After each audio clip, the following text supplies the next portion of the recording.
ನಟ ದರ್ಶನ್ ಮೇಲೆ ಮತ್ತೊಂದು ಗಂಭೀರ ಆರೋಪ. ಆಗ್ಲೂ ಹೇಳ್ತಾ ಇದ್ದೀನಿ, ಇದು ಆರೋಪ. ವನ್ಯಜೀವಿ ಪ್ರದೇಶದ ನಿಷೇಧಿತ ಸ್ಥಳದಲ್ಲಿ ಖಾಸಗಿ ವಾಹನ ಓಡಾಟ. ಮುತ್ತೋಡಿ ಭದ್ರಾ ವನ್ಯಜೀವಿ ತಾಣದಲ್ಲಿ ಖಾಸಗಿ ವಾಹನಗಳನ್ನು ಬಳಕೆ ಮಾಡಿದ್ದಾರೆ.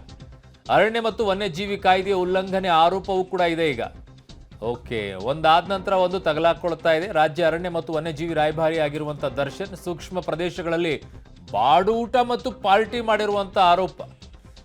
ಅರಣ್ಯ ಕಾಯ್ದೆ ಆರೋಪದಡಿಯಲ್ಲಿ ಈಗ ಫೋಟೋಗಳು ಕೂಡ ವೈರಲ್ ಆಗಿದೆ. ಹಾಗಾಗಿ ಅದನ್ನು ಕೂಡ ಫೇಸ್ ಮಾಡಬೇಕಾಗುತ್ತೆ. ಚಿಕ್ಕಮಗಳೂರಿನ ಅರಣ್ಯ ಸಿಬ್ಬಂದಿ ವಿರುದ್ಧವೂ ಕೂಡ ಗಂಭೀರ ಆರೋಪ ಕೇಳಿ ಬರ್ತಾ ಇದೆ. ನಟ ದರ್ಶನ್ ಮೇಲೆ ಮತ್ತೊಂದು ಗಂಭೀರ ಆರೋಪ ಕೇಳಿ ಬರ್ತಾ ಇದೆ.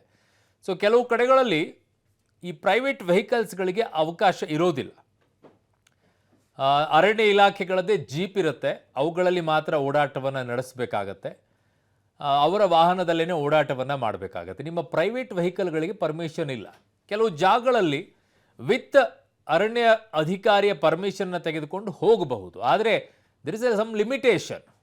ಆದರೆ ಅದನ್ನು ಮೀರಿ ಹೋದಂಥ ಸಂದರ್ಭದಲ್ಲಿ ಈ ಕಾಯ್ದೆಗಳು ಅನ್ವಯವಾಗುತ್ತೆ. ಮುತ್ತೋಡಿ ಭದ್ರಾ ವನ್ಯಜೀವಿ ತಾಣದಲ್ಲಿ ಓಡಾಟವನ್ನು ನಡೆಸಿದ್ದಾರೆ. ನೀವು ಓಡಾಟವನ್ನು ನಡೆಸೋದೇ ಆದರೆ ವಿತ್ ಪರ್ಮಿಷನ್ ತೆಗೆದುಕೊಂಡು, ಅರಣ್ಯ ಇಲಾಖೆಯದ್ದೇ ಜೀಪ್ ಇರುತ್ತೆ, ಅವಾಗ ಹೋಗಬೇಕು. ಅವ್ರು ಪರ್ಮಿಷನ್ ಕೊಟ್ಟರೆ, ಪರವಾನಗಿಯನ್ನು ಕೊಟ್ಟರೆ. ಕೆಲವು ಕಡೆಗಳಲ್ಲಿ ಕೊಡೋದಿಲ್ಲ, ಕೆಲವು ಕಡೆಗಳಲ್ಲಿ ಕೊಡ್ತಾರೆ. ಇತ್ತೀಚೆಗಂತೂ ಇದನ್ನು ಸ್ವಲ್ಪ ನಿರ್ಬಂಧ ಹೇರಿದ್ದಾರೆ, ಯಾವುದಕ್ಕೂ ಕೂಡ ಕೊಡೋದಿಲ್ಲ ಅಂತ ಹೇಳಿ ಈಗಿರುವಂಥ ಸಚಿವರು.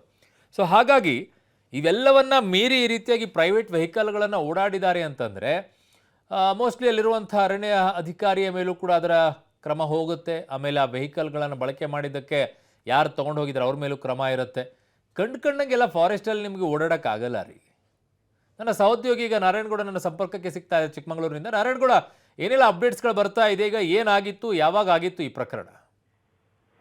ಅರುಣ್, ಅಂತಂದ್ರೆ ಈಗ ಸದ್ಯಕ್ಕೆ ಈಗ ದರ್ಶನ್ ಅವರು ಕೂಡ ಕರ್ನಾಟಕ ಅರಣ್ಯದ ರಾಯಭಾರಿ ಆಗಿರುವಂತದ್ದು. ಹಾಗಾಗಿ ಈ ಹಿಂದೆ ಸುಮಾರು 5-6 ತಿಂಗಳ ಹಿಂದೆ ಅವರು ಚಿಕ್ಕಮಗಳೂರಿಗೆ ಬಂದಂತ ಸಂದರ್ಭದಲ್ಲೂ ಕೂಡ ಜನಸಾಮಾನ್ಯರು ಆ ಅರಣ್ಯದೊಳಗೆ ಓಡಾಡೋದಕ್ಕೂ ಕೂಡ ಏನು ಅರಣ್ಯ ಇಲಾಖೆ ಅಧಿಕಾರಿಗಳು ಬಿಡದಲೇ ಇರುತ್ತದೆ. ಯಾಕೆಂದ್ರೆ ಖಾಸಗಿ ವಾಹನಗಳಲ್ಲಿ ಜನಸಾಮಾನ್ಯರು ಅರಣ್ಯದ ಏನು ಮೀಸಲು ಅರಣ್ಯ ಏನಿದೆ, ಭದ್ರಾ ಅರಣ್ಯ ಆಗ್ಬೋದು ಮತ್ತೆ ಮುತ್ತೋಡಿ ಅರಣ್ಯ ವಲಯ ಆಗ್ಬೋದು, ಈ ಅರಣ್ಯದಲ್ಲಿ ಜನಸಾಮಾನ್ಯರು ತಮ್ಮ ವೆಹಿಕಲ್ಗಳಲ್ಲಿ ಅರಣ್ಯ ಪ್ರದೇಶಕ್ಕೆ ಹೋಗಕ್ಕೂ ಕೂಡ ಫಾರೆಸ್ಟ್ ಡಿಪಾರ್ಟ್ಮೆಂಟ್ ಅವರು ನಿರ್ಬಂಧ ವಿಧಿಸುತ್ತದೆ. ಅದೇ ದರ್ಶನ್ ಅವರು ಚಿಕ್ಕಮಗಳೂರಿಗೆ ಬಂದಂತ ಸಂದರ್ಭದಲ್ಲಿ ಭದ್ರಾ ಮೀಸಲು ಅರಣ್ಯದಲ್ಲಾಗ್ಬೋದು ಅಥವಾ ಮುತ್ತೋಡಿ ಮೀಸಲು ಅರಣ್ಯ ವಲಯದಾಗ್ಬೋದು, ಈ ಅರಣ್ಯದಲ್ಲಿ ದರ್ಶನ್ ಅವರು ಅವರ ಒಂದು ವೈಯಕ್ತಿಕ ಕಾರನ್ನ ಹೇಗೆ ಒಳಗಡೆ ಬಿಟ್ಟರು ಅನ್ನೋದು ಕೂಡ ಈಗ ಪ್ರಶ್ನೆ ಕಾಡ್ತಿರೋದು. ಜೊತೆಗೆ ಅರಣ್ಯ ಒಳಗಡೆ ದರ್ಶನ್ ಅವರು ಪಾರ್ಟಿ ಕೂಡ ಮಾಡಿರುವಂತದ್ದು, ಮತ್ತೆ ಅರಣ್ಯ ಇಲಾಖೆಯ ಕೆಲ ಸಿಬ್ಬಂದಿಗಳನ್ನು ಜೊತೆನೂ ಕೂಡ ಅವರು ಅಲ್ಲಿ ಪಾರ್ಟಿ ಮಾಡಿದ್ದಾರೆ ಅನ್ನೋ ಮಾತುಗಳು ಕೂಡ ಈಗ ಕೇಳಿ ಬರ್ತಿರುವಂತದ್ದು. ಹಾಗಾಗಿ ಈಗಾಗಲೇ ಪರಿಸರವಾದಿಗಳು ಕೂಡ ಸಾಕಷ್ಟು ಆಗ್ಲೂ ಕೂಡ ಅಂದ್ರೆ ಈ ಹಿಂದೆ ಕೂಡ ಪರಿಸರವಾದಿಗಳು ಸಾಕಷ್ಟು ಅಸಮಾಧಾನ ಹೊರಹಾಕಿದಂಥದ್ದು. ಯಾಕೆಂದ್ರೆ ಜನಸಾಮಾನ್ಯರು ಅರಣ್ಯದೊಳಗೆ ಹೋದ್ರೆ ನೂರಾರು ಪ್ರಶ್ನೆಗಳನ್ನ ಕೇಳ್ತೀರಾ, ಅವ್ರ ಮೇಲೆ ಕೇಸ್ಗಳನ್ನ ದಾಖಲು ಮಾಡ್ತೀರಾ. ಆದ್ರೆ ಅರಣ್ಯ